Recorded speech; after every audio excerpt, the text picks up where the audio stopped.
Hello students, welcome to Panchajanya IAS. ನಾನು ನವೀನ್ ಕುಮಾರ್. ಇವತ್ತಿನ the Hindu ಪತ್ರಿಕೆಯ ವಿಶ್ಲೇಷಣೆಗೆ ನಿಮಗೆಲ್ಲರಿಗೂ ಸ್ವಾಗತ.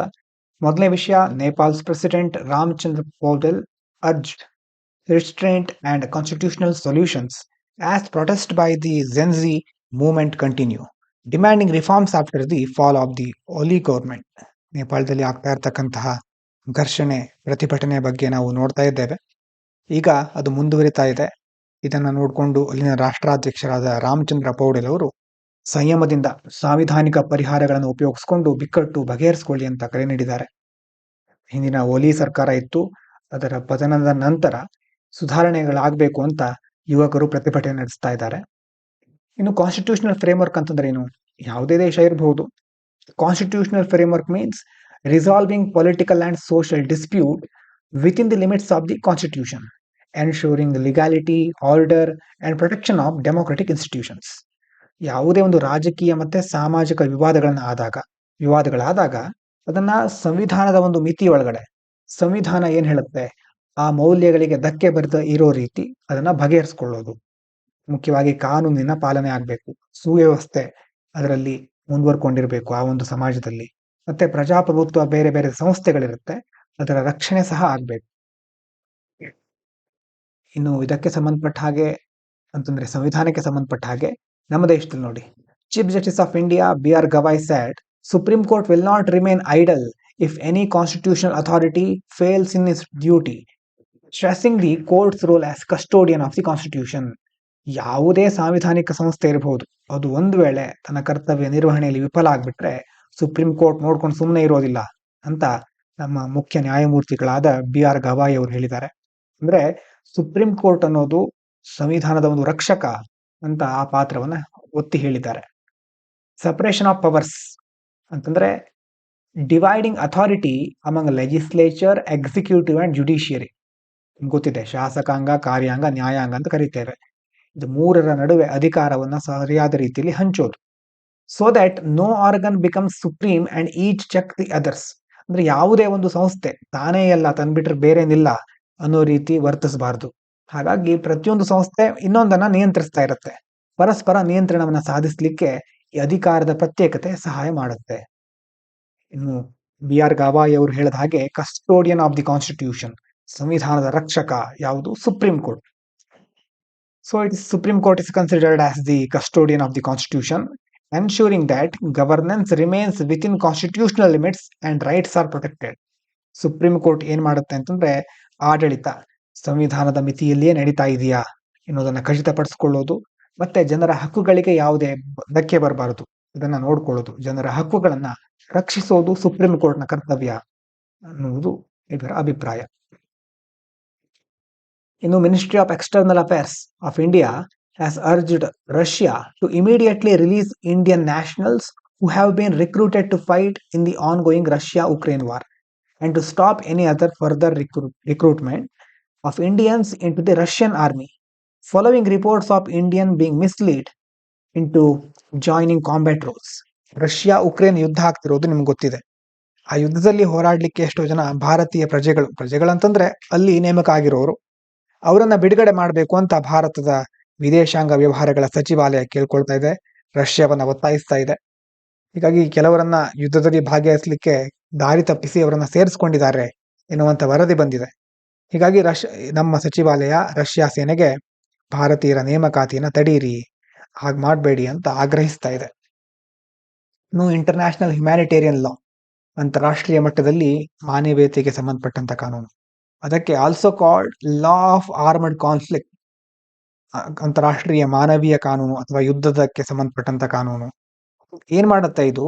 Governs conduct during wars by protecting civilians, prohibiting forced recruitment of foreign nationals and ensuring human treatment of combatants and non combatants, which is directly linked to India's demand for the safe return of its citizens from Russia Ukraine battlefield. ಈ ಒಂದು ಕಾನೂನು ಇದೆಯಲ್ವಾ, ಅಂತಾರಾಷ್ಟ್ರೀಯ ಮಾನವೀಯ ಕಾನೂನು, ಈಗ ಯಾವುದಾದ್ರೂ ಒಂದು ಸಂದರ್ಭದಲ್ಲಿ, ಯುದ್ಧದ ಸಂದರ್ಭದಲ್ಲಿ ಏನ್ ಅನುಸರಿಸಬೇಕು, ಯಾವ ನೀತಿಗಳನ್ನ ಅನುಸರಿಸಬೇಕು ಅನ್ನೋದನ್ನ ನಿರ್ಧರಿಸುತ್ತೆ. ನಾಗರಿಕರನ್ನ ರಕ್ಷಿಸೋದು ಅಥವಾ ವಿದೇಶಿಯರನ್ನ ಬಲವಂತವಾಗಿ ಸೇರಿಸೋದು ಸೇನೆಗೆ, ಯುದ್ಧದಲ್ಲಿ ಅವರನ್ನು ತೊಡಗಿಸಿಕೊಳ್ಳೋದು, ಮತ್ತೆ ಯಾರೇ ಇರಬಹುದು, ಹೋರಾಟಗಾರರು ಇರಬಹುದು ಅಥವಾ ಅವರನ್ನ ಬಿಟ್ಟು ಬೇರೆಯವರನ್ನ ಸಹ ಮಾನವೀಯತೆಯಿಂದ ಕಾಣಬೇಕು ಅಂತ ಇದು ಹೇಳುತ್ತೆ. ಅದರಲ್ಲೂ ನಮ್ಮ ಭಾರತದ ಈಗ ರಷ್ಯಾ ಉಕ್ರೇನ್ ಯುದ್ಧ ಭೂಮಿಯಿಂದ ಭಾರತೀಯರನ್ನ ಸುರಕ್ಷಿತವಾಗಿ ಕರೆತರಲಿಕ್ಕೆ ಭಾರತ ಒಂದು ಆಗ್ರಹಿಸ್ತಾ ಇದೆಯಲ್ವಾ, ಇದಕ್ಕೆ ಸಹ ಇದು ಸಪೋರ್ಟ್ ಮಾಡಿದ ಹಾಗೆ ನಾವಿಲ್ಲಿ ನಮಗಿಲ್ಲಿ ತಿಳ್ಕೊಳ್ಬಹುದು. ಇನ್ನು supreme court directed that police officials must shed personal, religious or communal biases when performing their duties, emphasizing neutrality, constitutional values and professional integrity in law enforcement. ಇಲ್ಲಿ ಪೊಲೀಸ್ ಅಧಿಕಾರಿಗಳ ಬಗ್ಗೆ ಕೊಟ್ಟಿದ್ದಾರೆ. ಅಂದ್ರೆ ಇದು ಎಥಿಕ್ಸ್ ನಲ್ಲಿ ಎಲ್ಲಾ ಸಂದರ್ಭದಲ್ಲೂ ನೀವು ಕೇಳ್ತಾ ಇರ್ತೀರಿ. ಯಾವುದೇ ಅಧಿಕಾರಿ ಇರಬಹುದು, ತಮ್ಮ ಕರ್ತವ್ಯವನ್ನು ನಿರ್ವಹಿಸಬೇಕಾದ್ರೆ ವೈಯಕ್ತಿಕ, ಧಾರ್ಮಿಕ ಅಥವಾ ಯಾವುದೇ ಒಂದು ಧರ್ಮಕ್ಕೆ ಸಂಬಂಧಪಟ್ಟ ಪೂರ್ವಾಗ್ರಹಗಳನ್ನ ಬದಿಗಿಡಬೇಕು ಅಂತ ಸುಪ್ರೀಂ ಕೋರ್ಟ್ ನಿರ್ದೇಶನವನ್ನ ನೀಡಿದೆ. ಅಂತಂದ್ರೆ ಯಾವುದೇ ಕಾನೂನನ್ನ ಜಾರಿಗೊಳಿಸುವ ಸಂಸ್ಥೆಗಳು ನಿಷ್ಪಕ್ಷಪಾತವಾಗಿರಬೇಕು, ಸಾಂವಿಧಾನಿಕ ಮೌಲ್ಯಗಳನ್ನ, ವೃತ್ತಿಪರತೆಯನ್ನ, ಸಮಗ್ರತೆಯನ್ನ ಎತ್ತಿ ಹಿಡಿಬೇಕು ಅಂತ ನ್ಯಾಯಾಲಯ ಹೇಳ್ತಾ ಇದೆ. ಇನ್ನು ರೂಲ್ ಆಫ್ ಲಾ ಅಂತಂದ್ರೆ that all individuals including state authorities are subject to the law and must act without arbitrariness or bias, ensuring equality, justice and protection of rights in a constitutional democracy. Rule of law ಅಂತಂದ್ರೆ ಏನು? ಯಾರೇ ಇರಬಹುದು, ಎಲ್ಲ ಅಧಿಕಾರಿಗಳು ಕಾನೂನಿನ ಮುಂದೆ ಎಲ್ಲರೂ ಸಮಾನರು, ಎಲ್ಲರಿಗೂ ಕಾನೂನು ಒಂದೇ, ಕಾನೂನಿಗೆ ಎಲ್ಲರೂ ಬದ್ಧರಾಗಿರ್ಬೇಕು, ಯಾವುದೇ ಪೂರ್ವಾಗ್ರಹ ಇಲ್ಲದೆ ಕಾರ್ಯನಿರ್ವಹಿಸಬೇಕು. ಹಾಗಾಗಿ ಸಂವಿಧಾನಾತ್ಮಕ ಪ್ರಜಾಪ್ರಭುತ್ವದಲ್ಲಿ ಸಮಾನತೆ, ನ್ಯಾಯ, ಹಕ್ಕುಗಳೆಲ್ಲ ರಕ್ಷಣೆ ಆಗಬೇಕು ಅಂತಂದ್ರೆ ಈ ಒಂದು ರೂಲ್ ಆಫ್ ಲಾ ಅನ್ನೋದು ಬಹಳ ಇಂಪಾರ್ಟೆಂಟ್. ಇನ್ನು ಡಿರೆಲೆಕ್ಷನ್ ಆಫ್ ಡ್ಯೂಟಿ, ಈ ಟರ್ಮ್ಗಳೆಲ್ಲ ಒಂದು ವೇಳೆ ಕೆಲವೊಂದ್ಸಾರಿ ನಿಮ್ಗೆ ಮೇನ್ಸ್ ಅಲ್ಲಿ ಬರುತ್ತೆ. ಅವಾಗ ಡಿರೆಲೆಕ್ಷನ್ ಅಂತಂದ್ರೆ ಏನು? ಡಿರೆಲೆಕ್ಷನ್ ಅಂತಂದ್ರೆ ಕರ್ತವ್ಯ ಲೋಪ.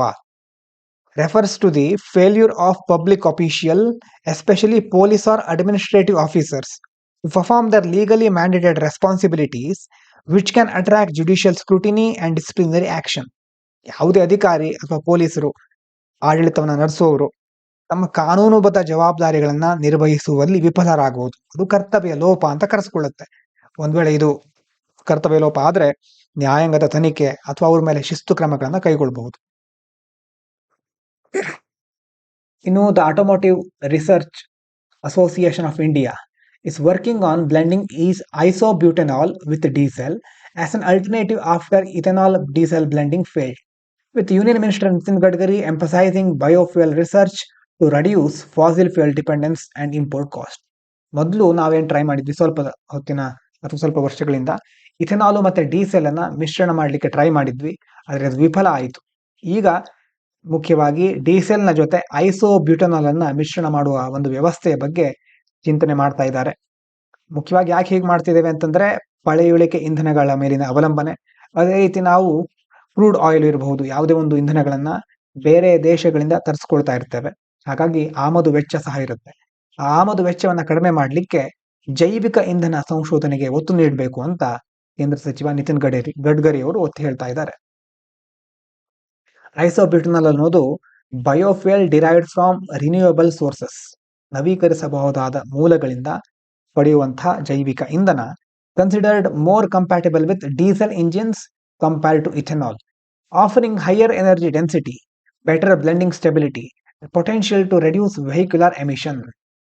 ಎಥೆನಾಲ್ಗೆ ಹೋಲಿಸಿದ್ರೆ ಡೀಸೆಲ್ ಇಂಜಿನ್ ಇರುತ್ತಲ್ವ, ಅದಕ್ಕೆ ಐಸೋಬ್ಯೂಟನಾಲ್ ಹೆಚ್ಚು ಸೂಕ್ತ.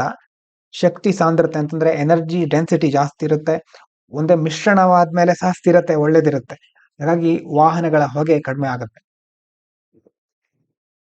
ಮುಂದಿನದು Aedes mosquitoes which spread dengue, Zika and chikungunya remain a major public health challenge in India, and expert emphasise that personal protection, community mobilisation and removal of stagnant water are currently the most effective strategies rather than reliance on outdoor fumigation or chemical larvicides. Dengue ಅಥವಾ dengue ರೋಗ, Zika, chikungunya ಈ ರೋಗಗಳನ್ನು ಹರಡೋದು Aedes ಸೊಳ್ಳೆಗಳು ತುಂಬಾ ದೊಡ್ಡ ಸಮಸ್ಯೆಯಾಗಿ ಉಳ್ಕೊಂಡಿವೆ. ಈಗ ಅದನ್ನ ನಾವು ನಾಶ ಮಾಡಲಿಕ್ಕೆ ನೀವು ನೋಡಿರ್ಬಹುದು, ಒಂದು ಮಿಷನ್ ನಿಂದ ಹೊಗೆ ಹಾಕ್ತಾ ಇರ್ತಾರೆ, ಹೊಗೆ ವ್ಯವಸ್ಥೆ ಇರಬಹುದು, ಅಥವಾ ರಾಸಾಯನಿಕ ಉಪಯೋಗ ಮಾಡೋದು, ಲಾರ್ವಿಸೈಡ್. ಆದ್ರೆ ಇದಕ್ಕೆ ಎಲ್ಲಕ್ಕಿಂತ ಮುಖ್ಯವಾಗಿ ವೈಯಕ್ತಿಕ ರಕ್ಷಣೆ ಇರಬೇಕು, ಸಮುದಾಯಗಳು ಸಂಘಟಿತವಾಗಬೇಕು, ನಿಂತ ನೀರನ್ನ ತೆಗೆದುಹಾಕೋದು, ಇದೆಲ್ಲ ಬಹಳ ಪ್ರಮುಖವಾದಂತ ಕ್ರಮಗಳು ಅಂತ ತಜ್ಞರು ಹೇಳ್ತಾ ಇದ್ದಾರೆ. ಇನ್ನು ವಲ್ವ್ಯಾಚಿಯಾ ಮಾಸ್ಕಿಟೋಸ್ ಅಂತಿದೆ, ಅದೇನು naturally occurring bacteria introduced into Aedes mosquitoes. to suppress population or block disease transmission. Though promising, its large-scale use in India faces challenges of high cost and limited institutional support. ವಲ್ಬ್ಯಾಚಿ ಅನ್ನೋದು ನೈಸರ್ಗಿಕವಾಗಿ ಕಂಡುಬರುವಂತಹ ಒಂದು bacteria. Aedes ಸೊಳ್ಳೆಗಳಲ್ಲಿ ಸೇರಿಸೋದ್ರಿಂದ ಸೊಳ್ಳೆಗಳ ಸಂಖ್ಯೆಯನ್ನು ಕಡಿಮೆ ಮಾಡಬಹುದು. ಆ bacteria ಸೇರಿಸೋದ್ರಿಂದ ಅದರಿಂದ Aedes ಸೊಳ್ಳೆಗಳಿಂದ ಹರಡುವ ರೋಗವನ್ನು ಸಹ ತಡಿಬಹುದು. ತಂತ್ರಜ್ಞಾನ ಏನೋ ಒಳ್ಳೇದಿದೆ, ಆದರೆ ವ್ಯಾಪಕವಾದ ಬಳಕೆ ಮಾಡಲಿಕ್ಕೆ ಜಾಸ್ತಿ ಖರ್ಚಾಗುತ್ತೆ. ಮತ್ತೆ ಸಾಂಸ್ಥಿಕವಾದ ಬೆಂಬಲ, ಎಲ್ಲ ಸಂಸ್ಥೆಗಳು ಅದಕ್ಕೆ ಬೇಕಾದಂತಹ ರಿಸರ್ಚು, ಫಂಡಿಂಗು, ಇನ್ಸ್ಟಿಟ್ಯೂಷನ್ಗಳು ಸ್ವಲ್ಪ ಇನ್ನೂ ನಾವು ಡೆವಲಪ್ ಮಾಡಬೇಕಾದ ಅವಶ್ಯಕತೆ ಇದೆ. ಹೀಗಾಗಿ ಕೆಲವು ಸವಾಲುಗಳನ್ನು ನಾವು ಎದುರಿಸ್ತಾ ಇದ್ದೇವೆ.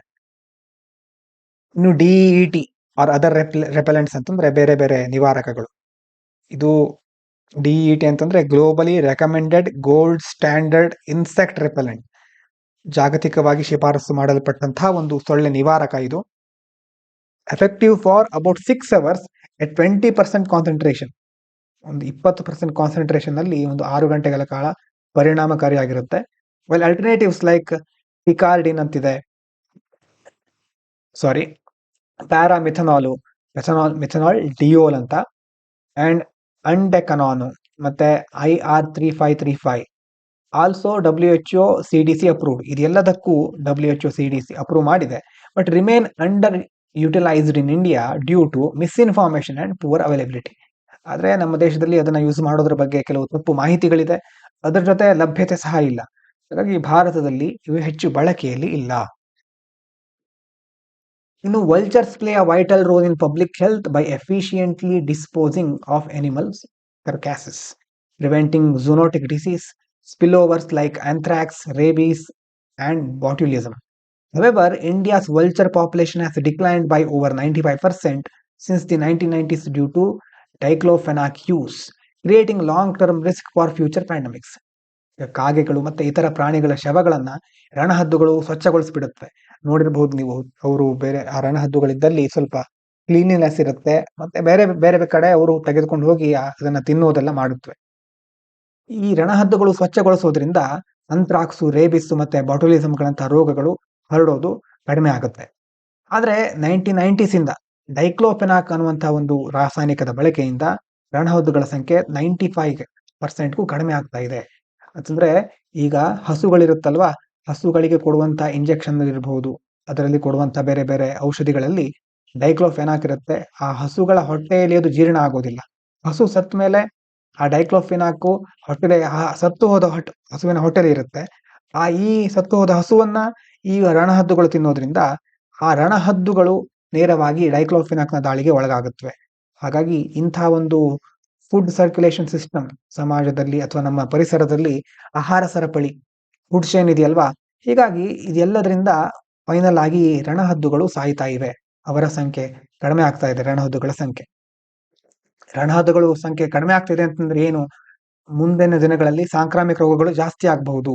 ರಣಹದ್ದುಗಳಿಂದ ಕ್ಲೀನಿನೆಸ್ ಇರ್ತಾ ಇತ್ತು, ಹಾಗಾಗಿ ಮುಂದೆ ಇಂತಹ ರೋಗಗಳು ಸಹ ಹೆಚ್ಚಬಹುದು ಅಂತ ಹೇಳ್ತಾ ಇದ್ದಾರೆ. ಇನ್ನು central Asian Flyway is a major migratory route for birds, including vultures, spanning over 30 countries from Central Asia to South Asia. Asia map ನೆನಪು ಮಾಡ್ಕೊಳ್ಳಿ, ಸೆಂಟ್ರಲ್ ಏಷ್ಯಾದಿಂದ ಸೌತ್ ಏಷ್ಯಾದ ತನಕ ಒಂದು 30 ದೇಶಗಳನ್ನ ಕವರ್ ಮಾಡುತ್ತೆ ಸೆಂಟ್ರಲ್ ಏಷ್ಯನ್ ಫ್ಲೈವೇ ಅಂತ. ಇದು ಏನು ಅಂತಂದ್ರೆ, ಯಾರಿಗೆ ಫ್ಲೈವೇ ಇದು? Migratory route. ಈಗ ಪಕ್ಷಿಗಳು ವಲಸೆ ಹೋಗುತ್ತಲ್ವಾ, ವಲಸೆ ಹೋಗುವ ಪಕ್ಷಿಗಳಿಗೆ ಪ್ರಮುಖವಾದಂತಹ ಮಾರ್ಗ ಇದು. It links ecosystem across borders and is considered both biodiversity corridor and public health corridor. ಅಂದ್ರೆ ಬೇರೆ ಬೇರೆ ಪರಿಸರ ವ್ಯವಸ್ಥೆಗಳನ್ನ ಸಂಪರ್ಕಿಸೋದ್ರಿಂದ ಜೈವಿಕ ವೈವಿಧ್ಯತೆ ಮತ್ತೆ ಸಾರ್ವಜನಿಕ ಆರೋಗ್ಯ ಎರಡಕ್ಕೂ ಸಹ ಇಂಪಾರ್ಟೆಂಟ್ ಆದ ಕಾರಿಡಾರ್ ಅಂತ ಇದನ್ನು ಪರಿಗಣಿಸ್ತಾರೆ. ಪುವರ್ಲಿ managed carcasses sites along the route can become hotspot for disease spillover. ಒಂದು ವೇಳೆ ಈ ಕೆಲವೊಂದು ನಿರ್ವಹಣೆ ಸರಿಯಾಗಿ ಮಾಡದೇ ಇದ್ರೆ ಈ ಪ್ರದೇಶಗಳಲ್ಲಿ ರೋಗಗಳು ಹರಡುವ ಪ್ರಮಾಣ ಜಾಸ್ತಿ ಆಗಬಹುದು ಅಂತ ಹೇಳ್ತಾ ಇದ್ದಾರೆ. ಒನ್ ಹೆಲ್ತ್ ಅಪ್ರೋಚ್ ಅಂತ ಒಂದಿದೆ, ಇದ್ರ ಬಗ್ಗೆ ಸರಿಯಾಗಿ ನೋಡ್ಕೊಳ್ಳಿ. ಕೆಲವೊಂದ್ಸರಿ ಫಿಲಿಮ್ಸ್ ಅಲ್ಲಿ ಇಂತಹ ವಿಷಯಗಳ ಬಗ್ಗೆ ಕೇಳ್ತಾರೆ. One health approach integrates human, animal and environmental health to prevent and manage zoonotic diseases. One health ವಿಧಾನ ಅಂತಂದ್ರೆ ಪ್ರಾಣಿಗಳು, ಮಾನವರು, ಪರಿಸರ ಎಲ್ಲರನ್ನ ಕನ್ಸಿಡರ್ ಮಾಡೋದು, ಒಟ್ಟಾಗಿ ಪರಿಗಣಿಸಿಕೊಂಡು ಝೂನೋಟಿಕ್ ಡಿಸೀಸ್, ಪ್ರಾಣಿಗಳಿಂದ ಹರಡುವ ರೋಗಗಳನ್ನ ತಡೆಯುವುದು. Embedding vulture conservation. Within this framework can strengthen India's pandemic preparedness, reduce future outbreak risk, and align with global strategies like WHO Southeast Asia Roadmap for Health Security. ಒಂದು ಈ ವಿಧಾನದ ಅಡಿಯಲ್ಲಿ ರಣಹದ್ದುಗಳನ್ನು ಸಹ ಸಂರಕ್ಷಣೆ ಮಾಡುವುದರಿಂದ ಮುಂದಿನ ದಿನಗಳಲ್ಲಿ ಸಾಂಕ್ರಾಮಿಕ ರೋಗ ಬಂದಾಗ ನಾವು ಅದನ್ನು ಎದುರಿಸಲಿಕ್ಕೆ ಸಿದ್ಧರಾಗಬಹುದು, ರೋಗ ಹರಡುವ ಅಪಾಯವನ್ನು ಕಡಿಮೆ ಮಾಡಬಹುದು. ಮತ್ತೆ ವಿಶ್ವ ಆರೋಗ್ಯ ಸಂಸ್ಥೆ ಬೇರೆ ಬೇರೆ ಮಾರ್ಗಸೂಚಿಗಳನ್ನು ಬಿಡುಗಡೆ ಮಾಡುತ್ತೆ. ಅದರಲ್ಲಿ ಒಂದು ಆಗ್ನೇಯ ಏಷ್ಯಾ ಆರೋಗ್ಯ ಭದ್ರತಾ ಮಾರ್ಗಸೂಚಿ ಅಂತಿದೆ. ಅದರ ಕಾರ್ಯತಂತ್ರಿಗಳಿಗೆ ಸಹ ನಾವು ಹೊಂದಿಕೊಳ್ಳಿಕ್ಕೆ ಆಗತ್ತೆ. ಈಗ ಕ್ವಶನ್ ಇದೆ ನೋಡಿ. With reference to mosquito borne disease control in India, consider the following statement. Outdoor fumigation and chemical larvicides are considered the most effective community level strategies to control Aedes mosquitoes. Wolbachia bacteria are introduced into Aedes mosquitoes to either reduce their population or block transmission of disease. DET is internationally regarded as the gold standard insect repellent with an effective duration of about 6 hours at 20% concentration. ನೋಡಿ ಯಾವ್ದು ಸರಿ ಇದೆ. 1 correct ಇದೆಯಾ? ಇಲ್ಲ. 1 is incorrect. ಯಾಕೆ? Community mobilisation and water removal are more effective ಅಲ್ವಾ. Fumigation larvicide use ಮಾಡೋದು okay, ಅದಕ್ಕಿಂತ ಮುಖ್ಯವಾಗಿ ಜನರು ನಿಂತ ನೀರನ್ನ ಅಂದ್ರೆ ಆ ರೀತಿಯ ವ್ಯವಸ್ಥೆಗಳನ್ನ ತೆಗೆದುಹಾಕೋದು, ಮತ್ತೆ ಅದರ ಜೊತೆ ಕಮ್ಯುನಿಟಿ ಮೊಬಿಲೈಸೇಷನ್, ಎಲ್ರಿಗೂ ಸರಿಯಾದ ಜಾಗೃತಿ ಮೂಡಿಸೋದು. ಹಾಗಾಗಿ ಅದು ಬಹಳ ಇಂಪಾರ್ಟೆಂಟ್. 2 ಮತ್ತೆ 3ನೇ ಸ್ಟೇಟ್ಮೆಂಟ್ ಕರೆಕ್ಟ್ ಇದೆ. With reference to vultures and public health, consider the following statement. Vultures help prevent zoonotic spillover such as anthrax, rabies and botulism by disposing of animal carcasses. India's vulture population has remained stable since the 1990s due to bans on diclofenac. The decline of vulture population poses long-term risk for future pandemics. ಎಷ್ಟು correct ಇರಬಹುದು ಇದರಲ್ಲಿ ನೋಡಿ, think ಮಾಡಿ. Only 2, 1 and 3 are correct. ಯಾಕೆ? Statement 2 is incorrect. ಅದೇನು ಹೇಳ್ತಾ ಇದ್ರು? India's vulture population has remain stable. Remain stable ಅಂತಂದ್ರೆ ಒಂದೇ ರೀತಿ ಇದೆ ಅಂತ, ಆದ್ರೆ ಒಂದೇ ರೀತಿ ಇಲ್ಲ, ಪಾಪ್ಯುಲೇಷನ್ ಡಿಕ್ಲೈನ್ ಆಗಿದೆ. ಯಾಕಂತಂದ್ರೆ ಡೈಕ್ಲೋಫೆನಾಕ್ ಇಂದ. ಇನ್ನು ಒಂದು ಆರ್ಟಿಕಲ್ ನೋಡೋಣ. A health check for the new GST health care reforms. ಕೆಲವು ದಿನಗಳ ಹಿಂದೆ ಸಹ ಒಂದು ನೋಡಿದ್ವಿ GST ಬಗ್ಗೆ. ಇವತ್ತು ಸ್ವಲ್ಪ ಒಂದು ಒಳ್ಳೆ ಆರ್ಟಿಕಲ್ ಅಂತಂದ್ರೆ ಒಳ್ಳೆಯ ಅಂಶಗಳನ್ನ ಹೇಳ್ತಾ ಇದೆ GST ಬಗ್ಗೆ. ನೋಡೋಣ. India's new GST reforms, September 22-25, including big changes in healthcare taxation. ಆರೋಗ್ಯ ವ್ಯವಸ್ಥೆಗೆ ಸಂಬಂಧಪಟ್ಟ ಹಾಗೆ ತೆರಿಗೆ ಇರುತ್ತಲ್ವಾ, ಆ ಕ್ಷೇತ್ರದಲ್ಲೂ ಅಲ್ಲೂ ಸಹ ದೊಡ್ಡ ಬದಲಾವಣೆಗಳಾಗಿದೆ. Make medical care more affordable. ಈ ಹೊಸ ವ್ಯವಸ್ಥೆಯಿಂದ ಆರೋಗ್ಯ ಸೇವೆಗಳನ್ನ ಪಡ್ಕೊಳ್ಳೋದು ಬಹಳ ಕೈಗೆಟುಕುವ ದರದಲ್ಲಿ ನಾವು ಪಡ್ಕೊಳ್ಬಹುದು. Reduce out of pocket spending ಅಂತಂದ್ರೆ ಸರ್ಕಾರದ ಯೋಜನೆಗಳು ಇರುತ್ತೆ, ಆ ಯೋಜನೆಗಳನ್ನ ಅದರ ಉಪಯೋಗಗಳನ್ನ ಪಡ್ಕೊಳ್ಳಿಕ್ ಸಾಧ್ಯ ಆಗದೆ ಇರೋದು. ಆಗ ಬಡ ಜನರು ತಮ್ಮ ಸ್ವಂತ ಖರ್ಚಿನಿಂದ ಆರೋಗ್ಯ ವ್ಯವಸ್ಥೆಗಳನ್ನ ಪಡ್ಕೊಳ್ಬೇಕಾಗತ್ತೆ. ಔಟ್ ಆಫ್ ಪಾಕೆಟ್ ಅಂತಂದ್ರೆ ತಾವೇ ಖರ್ಚು ಮಾಡಬೇಕಾದ ಪರಿಸ್ಥಿತಿ ಬರೋದು. ಅದಕ್ಕೋಸ್ಕರ ಅವರು ಬೇರೆ ಕಡೆ ಲೋನ್ ತೆಗೆದುಕೊಳ್ಬೇಕಾಗಬಹುದು, ಮತ್ತೆ ಸಾಲದ ಸುಳಿಯಲ್ಲಿ ಸಿಗಬಹುದು. ಹೀಗೆ ಈ ಒಂದು ಔಟ್ ಆಫ್ ಪಾಕೆಟ್ ಸ್ಪೆಂಡಿಂಗ್ ಅನ್ನ ಕಡಿಮೆ ಮಾಡಲಿಕ್ಕೆ GST ರಿಫಾರ್ಮ್ ಹೆಲ್ಪ್ ಮಾಡುತ್ತೆ. Support universal health coverage. ಸಾರ್ವತ್ರಿಕ ಆರೋಗ್ಯ ಎಲ್ರಿಗೂ ಸರಿಯಾದ ಸಮರ್ಪಕವಾದ ಆರೋಗ್ಯ ವ್ಯವಸ್ಥೆಯನ್ನು ಕೊಡ್ಲಿಕ್ಕೂ ಸಹ ಇದು ನಮಗೆ ಸಹಾಯ ಮಾಡುತ್ತೆ. ಏನಕ್ಕೆ ಈ ಚೇಂಜಸ್ ಆಗಿರೋದು? No GST on health and life insurance premiums. ಒಂದು ಫ್ಯಾಮಿಲಿ ಇದೆ ಅಂತ ಇಟ್ಕೊಳ್ಳಿ, 50,000 ಹೆಲ್ತ್ ಇನ್ಶೂರೆನ್ಸ್ ಪೇ ಮಾಡ್ತಾ ಇದೆ. ಅರ್ಲಿಯರ್ ಏನಾಗ್ತಾ ಇತ್ತು, ಮೊದಲು 9,000 GST ಪೇ ಮಾಡ್ಬೇಕಾಗ್ತಿತ್ತು. ಆದ್ರೆ ಆ ಎಕ್ಸ್ಟ್ರಾ ಬರ್ಡನ್ ಈಗ ರಿಮೂವ್ ಆಗಿದೆ. ಅದರಿಂದ ಇನ್ಶೂರೆನ್ಸ್ ಚೀಪ್ ಆಗ್ತಾ ಇದೆ, ಮತ್ತೆ ಹೆಚ್ಚು ಅಕ್ಸೆಸಿಬಲ್, ಎಲ್ಲರಿಗೂ ಹೆಚ್ಚು ಇನ್ಶೂರೆನ್ಸ್ ಅನ್ನ ಖರೀದಿ ಮಾಡ್ಲಿಕ್ಕೆ ಸಾಧ್ಯ ಆಗುತ್ತೆ. ಹೆಲ್ಪ್ಸ್ ಓವರ್ಕಮ್ ಮೇಜರ್ ಹರ್ಡಲ್ ಇನ್ ಇಂಡಿಯಾಸ್ ಪುವರ್ ಇನ್ಶೂರೆನ್ಸ್ ಕವರೇಜ್. ದೇಶದಲ್ಲಿ health insurance coverage 37% of GDP ಮಾತ್ರ ಇರೋದು. ಹಾಗಾಗಿ ಆ ಇನ್ಶೂರೆನ್ಸ್ ಕವರೇಜ್ ಅನ್ನ ಕರೆಕ್ಟ್ ಆಗಿ ನಾವು ಮಾಡ್ಕೊಳ್ಳಿಕ್ಕೆ ಸರಿ ಆಗುತ್ತೆ. 6.8% ಗ್ಲೋಬಲ್ ಕವರೇಜ್, ಜಾಗತಿಕ ಮಟ್ಟದಲ್ಲೂ ಸಹ ಕಡಿಮೆ ಇದೆ ಇದು. ಇನ್ನು ಹಾಸ್ಪಿಟಲ್ ಸರ್ವಿಸಸ್ ಅದ್ರ ಬಗ್ಗೆ ನೋಡೋದಾದ್ರೆ ICU, CCU, NICU are fully GST exempt. ICU ಕೇಳಿರಬಹುದು, ಏನಿದ್ರೆ full form ICU, CCU, NICU ತಿಳ್ಕೊಂಡು ಕಮೆಂಟ್ ಮಾಡಿ ನೋಡೋಣ. ಕ್ರಿಟಿಕಲ್ ಕೇರ್ ಸರ್ವಿಸ್ಗಳು. ಹಾಗಾಗಿ ಇವುಗಳಿಗೆ ಸಹ GST ಎಕ್ಸೆಂಪ್ಷನ್ ಸಿಕ್ಕಿದೆ. Patients only pay for medical services, not tax. ಮೆಡಿಕಲ್ ಸರ್ವಿಸ್ಗಳಿಗೆ ಪೇ ಮಾಡಬೇಕಾಗುತ್ತೆ, ಆದ್ರೆ ಟ್ಯಾಕ್ಸ್ ಇರೋದಿಲ್ಲ. ಅದಕ್ಕೆ ಟ್ಯಾಕ್ಸಿಗೆ ಇವರು ಎಕ್ಸ್ಟ್ರಾ ಚಾರ್ಜ್ ತೆಗೆದುಕೊಳ್ಳೋದಿಲ್ಲ. ರೂಟೀನ್ ಹಾಸ್ಪಿಟಲ್ ಸ್ಟೇಸ್ಗಳು, ರೂಟೀನ್ ಆಗಿ ಹಾಸ್ಪಿಟಲ್ ಸ್ಟೇ ಮಾಡೋದಕ್ಕೆ ನೋ ಚೇಂಜ್, ಅದಕ್ಕೇನು ಚೇಂಜ್ ಆಗಿಲ್ಲ. ಆದ್ರೆ ಕೋರ್ ಕ್ರಿಟಿಕಲ್ ಟ್ರೀಟ್ಮೆಂಟ್ ಇರುತ್ತಲ್ವಾ, ಅಲ್ಲಿ ಸ್ವಲ್ಪ ರೇಟ್ ಚೀಪರ್ ಆಗಿದೆ. ಮೆಡಿಸಿನ್ಸ್ ಮತ್ತೆ ಡಯಾಗ್ನೋಸ್ಟಿಕ್ಗೆ ಸಂಬಂಧಪಟ್ಟ ಹಾಗೆ GST on most medicine cut to 5%. ಮೊದಲು ಎಲ್ಲ ಸುಮಾರು ಹಲವಾರು ಮೆಡಿಸಿನ್ಗಳ ಮೇಲೆ 12% GST ಇತ್ತು, ಈಗ 5%ಗೆ ಬಂದಿದೆ. ಲೈಫ್ ಸೇವಿಂಗ್ ಡ್ರಗ್ಸ್ ಇದರ ಮೇಲೆ 0% GST. ಇನ್ನು diagnostics like X-ray, MRI, CT ಸ್ಕ್ಯಾನ್ಸ್ಗಳೆಲ್ಲ ಇರುತ್ತಲ್ವಾ, ಮೊದಲು 12% ಇತ್ತು, ಈಗ 5% ಮಾಡಿದ್ದಾರೆ. Reduce cost of hospital test and medicines making health care more affordable. ಇದರಿಂದಾಗಿ ಆರೋಗ್ಯ ವ್ಯವಸ್ಥೆಗಳನ್ನ, ಅದಕ್ಕೆ ಸಂಬಂಧಪಟ್ಟ ಸರ್ವಿಸ್ಗಳನ್ನ ಕಡಿಮೆ ದರದಲ್ಲಿ ಪಡ್ಕೊಳ್ಬಹುದು.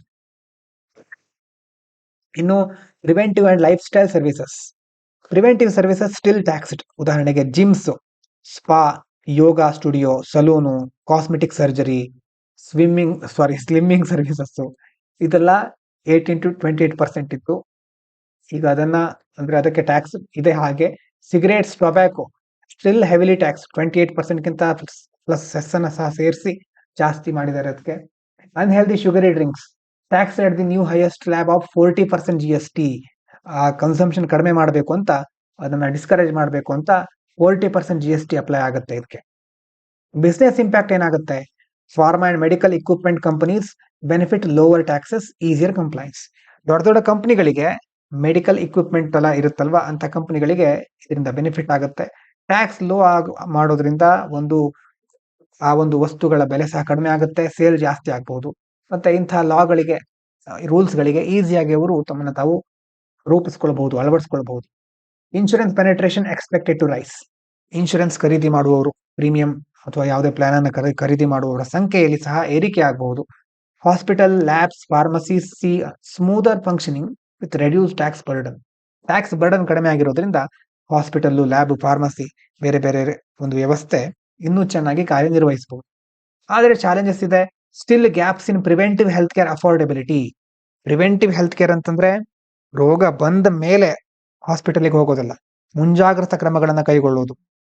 ಪ್ರಿವೆಂಟಿವ್ ಹೆಲ್ತ್ ಕೇರ್ ಮೇಲೆ ಇನ್ನೂ ಯಾವುದೇ ಒಂದು ದೊಡ್ಡ ಮಟ್ಟದಲ್ಲಿ ಎಕ್ಸೆಂಪ್ಷನ್ ಸಿಕ್ಕಿಲ್ಲ ಅಂತ ನೋಡಿದ್ವಿ. ಹಾಗಾಗಿ ಅದನ್ನ ಇನ್ನೂ ಅಫೋರ್ಡೆಬಲ್ ಮಾಡುವ ಅವಶ್ಯಕತೆ ಇದೆ. Lifestyle services remain expensive ಅಲ್ವಾ. Government sees them as luxury. Lifestyle ಸರ್ವಿಸ್ಗಳಿರುತ್ತೆ, ನೋಡಿ ತಿಳ್ಕೊಳ್ಳಿ.